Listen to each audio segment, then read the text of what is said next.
got body roll. Don't give a fuck by no. You might fuck my lord. You might call my lord. Love gon' set me up. Bitch gon' set me up. Hai guys, ketemu lagi di channel NDW Lovers. Akhirnya kita mengetahui jika di Boruto mengan chapter 4 Tubuh Vortex, Boruto menggunakan teknik Hiraishi no Jutsu untuk pergi ke dimensi Ishiki. Hiraishi no Jutsu adalah teknik yang berbasis Kuchiyose, dan cara kerjanya mirip dengan Kuchiyose terbalik, tapi jauh lebih efektif dan efisien. Teknik inilah yang membuat kakek Boruto, yaitu Minato, dijuluki kilat kuning dari Konoha, dan sangat sulit untuk dilawan karena kecepatannya. Bagaimana ceritanya Boruto bisa menguasai teknik ini? Kali ini kita akan bahas. Tapi sebelum lanjut, jangan lupa untuk klik tombol subscribe bagi yang belum subscribe, dan klik tombol like serta share video ini di semua sosmed teman-teman. Let's check it out.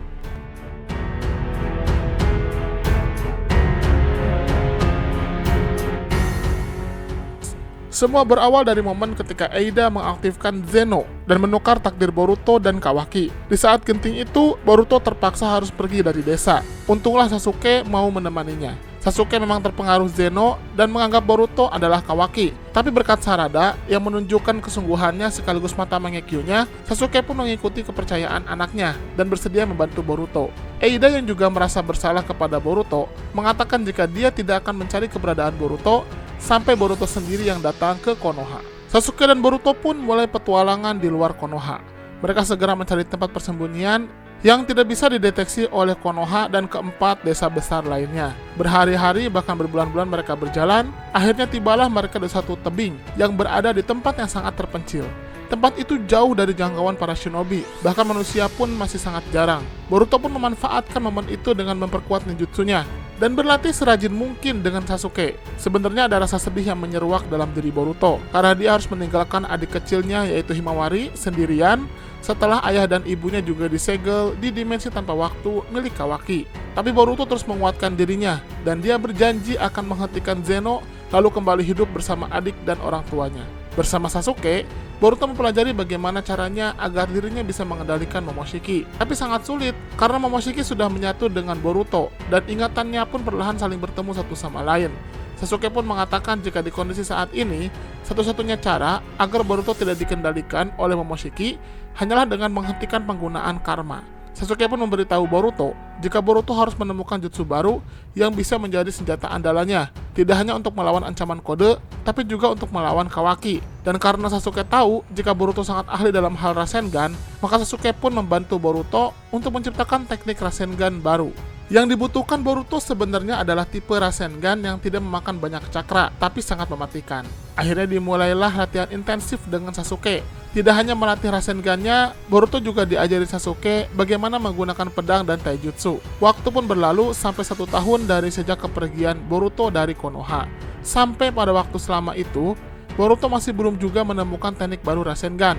Tapi di satu waktu, ketika sedang berbaring, Boruto pun melihat fakta bahwa bumi itu berotasi. Sasuke memberitahukan jika rotasi bumi itu menjadi bukti bahwa bumi ini hidup dan memiliki cakranya sendiri. Dan jika dianalogikan, bumi sendiri adalah Rasengan raksasa yang berputar. Akhirnya Boruto pun menemukan ide untuk menyempurnakan Rasengan-nya, yaitu dengan memanfaatkan rotasi bumi. Sayangnya, belum sampai Boruto berlatih, tiba-tiba pasukan Sumeaka muncul. Pasukan itu akhirnya menemukan tempat persembunyian Boruto dan Sasuke. Kode juga muncul di sana dan mengancam akan mengumpankan Boruto kepada pasukan Sumeaka. Boruto memang sudah berkembang sangat jauh, tapi Boruto ternyata belum bisa untuk mengalahkan Kode dan pasukan Sumeakanya. Pertarungan hebat pun terjadi, dan Boruto dan Sasuke terdesak hebat. Sampai akhirnya ketika salah satu Sumeaka akan menggigit Boruto, disitulah Sasuke mengorbankan dirinya. Sasuke membiarkan dirinya digigit oleh Sumeaka dan berubah menjadi pohon. Tapi saat itu, tiba-tiba Kode pun langsung menyerang Boruto. Untung saja Sasuke sebelum berubah menjadi pohon masih sempat memberikan pedangnya kepada Boruto, dan dengan pedang itu, Boruto langsung menebas mata kiri Kode sehingga Kode pun matanya hancur. Tapi belum selesai, di situ tiba-tiba muncul kata-kata kecil yang menempel pada setiap Sumeaka dan meledakkan Sumeaka di sekitar Boruto. Bersamaan dengan itu juga, laki-laki misterius muncul dan langsung membawa Boruto kabur. Kode yang terluka akhirnya tidak bisa menemukan Boruto dan kembali ke dimensi Ishiki. Ternyata, laki-laki yang membawa Boruto itu adalah Kashin Koji. Sebenarnya seperti manusia lain, Kashin Koji juga terkena Zeno dan melihat Boruto sebagai Kawaki. Tapi karena Kashin Koji sendiri tidak memiliki kebencian terhadap Kawaki, sehingga membuatnya dengan mudah bisa membantu Boruto. Boruto sebenarnya tidak percaya dengan apa yang dilihatnya. Ada orang yang pernah bertarung dengannya dulu dan sekarang orang itu menyelamatkannya. Kashin Koji pun membawa Boruto ke suatu tempat yang menjadi tempat persembunyian rahasianya selama ini. Boruto awalnya masih harus mencerna mengapa Kashin Koji menyelamatkannya. Tapi seiring waktu, Kashin Koji pun memberitahukannya jika mereka berada dalam satu kubu dan memiliki tujuan yang sama. Kashin Koji ternyata selama ini terus mengawasi gerak-gerik kode yang mencari keberadaan Boruto. Dan bersama itu juga Kashin Koji mempelajari pasukan Sumeaka. Setelah mengetahui fakta jika Sumeaka akan berubah menjadi pohon yang mengikat orang yang digigitnya, Kashin Koji pun sadar akan ancaman besar di masa depan. Koji dan Boruto pun akhirnya menyadari jika Sumeaka akan menghisap energi kehidupan beserta dengan kesadaran dan kekuatan orang yang digigitnya. Semuanya itu akan membuat mereka berevolusi jadi makhluk cerdas. Jika tidak dihentikan, Sumeaka nantinya akan beralih menguasai dunia dan memberontak kepada kode. Koji dan Boruto pun sepakat untuk menghentikan perubahan Sumeaka itu secepat mungkin. Tapi mereka harus menemukan suatu teknik untuk bisa mengalahkan kode, sekaligus bisa menemukan di mana inti Jubi berada.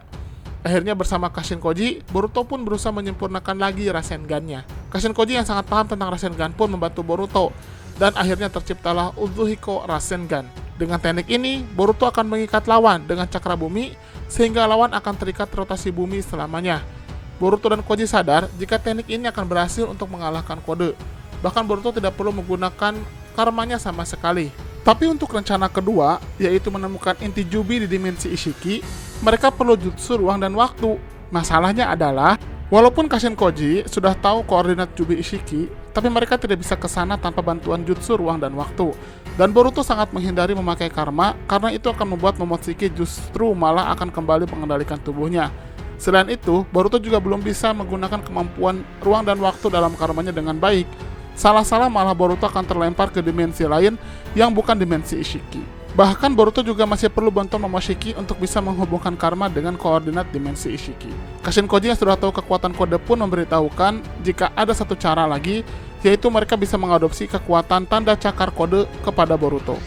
Di mana kode pun hanya menyimpan tanda cakar di dimensi Ishiki, sehingga dia bisa pulang pergi dengan menggunakan tanda cakar itu.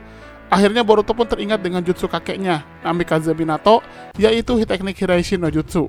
Boruto dan Koji menemukan kesamaan prinsip kerja antara teknik Hiraishin Minato dengan tanda cakar kode. Maka disepakatilah, Boruto akan mempelajari teknik Hiraishin no Jutsu. Hanya saja, Boruto tidak tahu banyak tentang jutsu itu, dan mereka tidak bisa mengakses langsung informasi di Konoha. Untungnya Kashin Koji sebagai Inakara memiliki akses ke informasi yang luas tentang berbagai jutsu di dunia. Para Otakara memang menyusup ke seluruh desa, dan ada juga yang menyusup ke Konoha. Koji pun memberikan informasi jutsu Hiraishin kepada Boruto. Boruto yang hanya tahu jika kakeknya adalah ahli jutsu itu terkejut, sekaligus kagum dengan kompleksitas jutsu ini. Boruto pun mulai mempelajari jutsu Hiraishin, dan dalam waktu beberapa bulan, akhirnya Boruto bisa menggunakan jutsu ini. Boruto pun akhirnya mempelajari teknik Hiraishin no Jutsu. Karena kecerdasannya yang luar biasa, Boruto akhirnya berhasil menguasai teknik itu. Berbeda dengan Hiraishin Minato yang menggunakan kunai, Boruto menggunakan bros yang menempel di bajunya untuk berteleportasi. Setelah serangkaian persiapan, Boruto pun menunggu kode bergerak. Di situ Boruto menyiapkan serangan dadakan terhadap kode dengan menempatkan seekor katak kecil ke Konoha. Katak itu tidak hanya datang dan mencari info di Konoha, tetapi juga menanamkan segel Hiraishin Boruto sehingga dia bisa datang ke Konoha kapan saja. Ternyata tanpa diduga, 2 tahun sudah berlalu setelah insiden pertarungan kode melawan Boruto untuk pertama kalinya. Dan betul saja, kode datang ke Konoha. Boruto pun yang sudah tahu hal itu melalui kata Kashin Koji yang masih ada di Konoha, langsung datang melalui segel Hiraishin yang telah ditanam sebelumnya. Dan dia berhadapan langsung dengan kode. Nah, itulah cerita bagaimana Boruto bisa menguasai Uzuhiko Rasengan dan segel Hiraishin. Bagaimana menurut teman-teman? Silahkan berikan komentarnya di kolom komentar. Terima kasih.